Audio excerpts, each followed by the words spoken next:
बुरे विचारों का अगर सामना न किया जाए तो ये कई दिनों, हफ्तों या महीनों तक आपको परेशान कर सकते हैं। ये अक्सर उसी वक्त पर आया करते हैं जब आपको इनकी कम उम्मीद होती है, जैसे कि जब आप उन स्थितियों का विश्लेषण करते हैं या मानते हैं कि किसी ने आपका अपमान किया है। विचार दरदभरे होते हैं। बुरे विचार आना स्वाभाविक है और आपके दिमाग के पास में उनका सामना करने के तरीके भी होते हैं। भले ही बहुत सीरियस डिप्रेशन से गुजर रहे होने पर या फिर आपके बुरे ख्याल बार बार लौटकर आने पर आपको मदद की तलाश करना चाहिए, लेकिन ज्यादातर टाइम आप खुद ही उन पर काबू पा सकते हैं। एक बात याद रखें कि कभी कभी बुरे विचार आना स्वाभाविक है। ये अपनी परेशानी को पहचानने, उसे स्वीकार करने का संभावित एक अकेला तरीका है।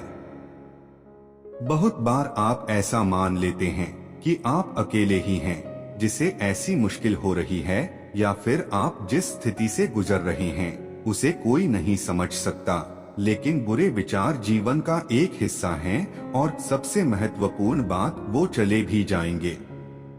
मन में बुरे ख्याल उठने की वजह से खुद को मत कोसें, क्योंकि इसमें आपकी कोई गलती ही नहीं है। इसमें मेरी गलती है, मुझे ऐसा नहीं सोचना चाहिए था, या मुझे इस ख्याल से नफरत है, इस तरह की बातों का इस्तेमाल मत करें। आपको पहले भी बुरे ख्याल आए होंगे और ये आगे फिर से भी आएंगे, लेकिन आप फिर भी यही हैं, जिंदा हैं और स्वस्थ भी हैं। आपके बुरे विचार आपको मार नहीं सकते हैं, बशर्ते आप इन्हें अपने लिए विकराल मुश्किल नहीं बना लेते। सोचकर देखें, ऐसा क्या है जो आपके विचारों को बुरा बना रहा है? आप आपके इस विचार से दुखी क्यों हैं? ऐसा क्या है जिसकी वजह से ये आपके दिमाग में घर किया है? अक्सर बुरे विचार इसलिए भी बने रहते हैं क्योंकि आप गिल्टी, गुस्सा या फिर अपने भविष्य को लेकर अनिश्चित महसूस कर रहे होते हैं। इसलिए आप किस वजह से उन्हीं विचारों में अटके हुए हैं, उस वजह को जानना परेशानी को समझने और उससे बचने के तरीके को समझने में मदद कर सकता है। मुश्किल विचारों के पीछे की कुछ आम वजहों में ये शामिल हैं, जैसे गिल्ट या पछतावा, दुख या उदासी, चिंता, जेलसी या ईर्ष्या, प्रलोभन टेम्पटेशन, ट्रॉमा या मानसिक आघात, असफलता या असफलता का डर। कुछ गहरी सांसों के जरिए अपने विचारों को धीमा करें।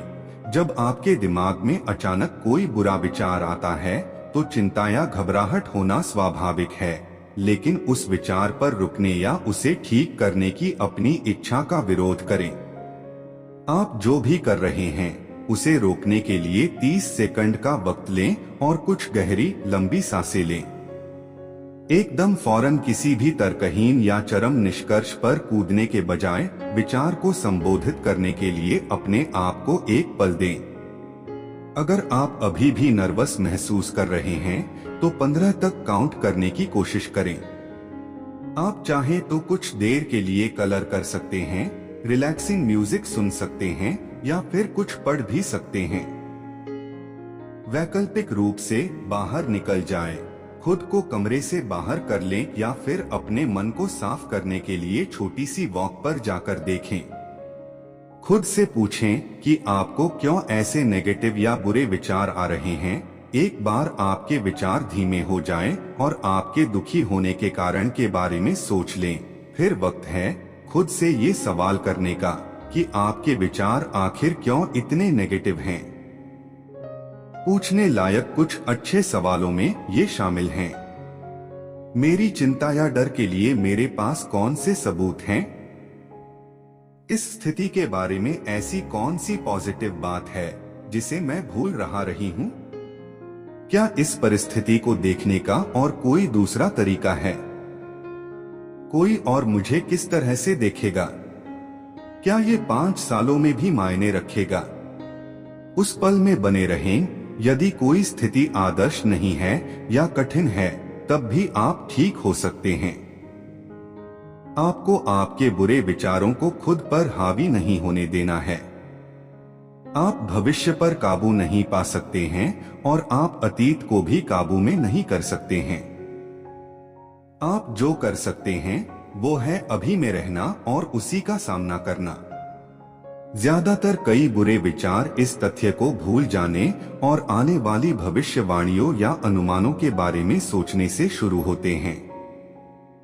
5 उदाहरण के लिए आप खुद को ऐसा बता सकते हैं कि आपका कल आने वाला टेस्ट बहुत मुश्किल होने वाला है और आप निश्चित रूप से फेल होने वाले हैं, लेकिन असल में आपके बुरे विचार का असलियत में कोई आधार ही नहीं होता है।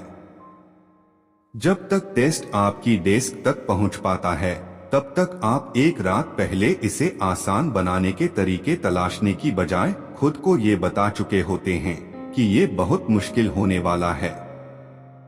भविष्य के बारे में अपने अनुमानों से आपके वर्तमान को बर्बाद मत होने दें। अपने विचारों को संभावना में रखकर देखें। एक बुरे विचार के लिए आपकी प्रारंभिक प्रतिक्रिया उसे पैमाने से बाहर करने की होगी। मुझे दूसरी महिला को देखकर लालच हुई, मैं शायद अपनी बीवी से प्यार नहीं करता, मेरे बॉस को मेरा प्रेजेंटेशन अच्छा नहीं लगा, अब मुझे नौकरी से निकाल दिया जाएगा, हर किसी के पास में एक अच्छी कार है, मैं शायद एक सफल इंसान नहीं हूँ। इस तरह के विचार न केवल साधारण हैं, ये अक्सर ही गलत साबित होते हैं। इतना याद रखें कि आप पूरी दुनिया की नजरों का एकमात्र केंद्र नहीं हैं और आपकी जिंदगी में मौजूद ज्यादातर परेशानियों का आपकी खुशी से दूर दूर तक कोई लेना देना नहीं है। पिछले वक्त की परेशानियों को याद करके देखें, जब लोगों को जमीन में दबाया या फेंक दिया जाता था, वैसे तो उस वक्त उनके मन में डरावने ख्याल आए होंगे, लेकिन संभावना तो यही है कि उसकी कोई सच्ची इमेज बनाए बिना ही आप आगे बढ़ गए होंगे। जिस चीज से आपको राहत मिलने वाली हो, खुद को किसी ऐसी ही खास चीज से डिस्ट्रैक्ट करने की कोशिश करें। अपने मन को परेशानी से हटाने के लिए या फिर खुद को एक नजरिया देने के लिए किसी ऐसी चीज के ऊपर अपना मन लगा लें जिसे आप जानते हैं और जिसे आप पसंद भी करते हैं। अच्छी याद से जुड़ी किसी चीज के बारे में सोचना आपके अच्छे विचारों को एक नजरिया दे सकता है। चीजें हमेशा से इतनी बुरी नहीं रही हैं और न ही वो भविष्य में भी बुरी ही होने वाली हैं। अपनी फेवरेट बुक को फिर से पढ़ें। अपनी मॉम की चॉकलेट कुकी रेसिपी आजमा कर देखें। अपनी टीम के अगले होम गेम को देखने जाएं। जवानी के दिनों में आप जिस एल्बम को पसंद किया करते थे, आज फिर उसे ही सुनें। किसी मजेदार इवेंट या वेकेशन की तस्वीरों को देखें। अपने बुरे विचारों के बारे में अपने किसी भरोसेमंद इंसान के साथ में बात करें। अपने बुरे विचारों को अपने मन से निकाल देना और खुलकर सामने लाना अपने विचारों को बुरा बनाने के पीछे की वजह के ऊपर काम करने का एक तरीका होता है। साथ ही ये अक्सर आपको इस बात का एहसास दिलाने में आपकी मदद भी करती है कि आपके जो विचार हैं वो उतने भी बुरे नहीं जितना वो लग रहे हैं। अपनी चिंता को शब्दों में बयां करने के बाद मुमकिन है कि आपको किसी ऐसे इंसान से कुछ कीमती सलाह और नजरिया मिल सकेगा जिसके मन में भी ठीक आप ही की तरह चिंता है। काफी सारे साइकियाट्रिस्ट ने पाया कि किसी सहज माहौल में अपने मन के विचारों को बताना ही उन्हें खत्म करने के लिए काफी होता है। बुरे विचार आमतौर पर खुद के साथ बात करने की तरह होते हैं और आप जो भी कहते हैं वो सब आपको सच्चा लगता है। कोई और नजरिया रखना आपको आपके लॉजिक के लिए नजरिया रखने में और विचार को खत्म करने में मदद कर सकता है। आप आपके किसी भरोसेमंद फ्रेंड या फैमिली के साथ ही किसी थेरेपिस्ट या साइकियाट्रिस्ट से भी बात कर सकते हैं।